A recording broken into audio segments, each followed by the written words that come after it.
வான வேடிக்கைலாம் பக்காவா இருந்துச்சு. தீமிதி திருவிழாக்கு போயிருந்தோம். ஆக்சுவலா இந்த கோவில்ல 15 டேஸ் வந்து திருவிழா நடக்கும். அந்த 15ஆம் நாள் தான் தீமிதி திருவிழா.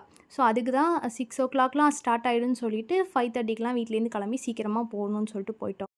கடத்தெருலாம் நெறையா போட்டிருந்தாங்க. பட் அதெல்லாம் பார்க்க டைம் இல்ல. உட்கார்றதுக்கு இடம் வேணும்னு சொல்லிட்டு உள்ள வந்து உட்காந்தாச்சு. நல்ல க்ரவுடு. போலீஸுமே பாதுகாப்புக்கு நெறைய பேர் போட்டிருந்தாங்க.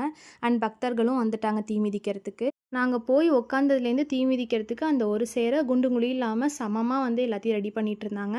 அங்க கிட்ட இருந்து பண்றவங்க மேலேயுமே சாக்கு போட்டு தண்ணி ஊத்திட்டே இருப்பாங்க. ஏன்னா, அனல் ரொம்ப அடிக்கும்ன்ட்டு.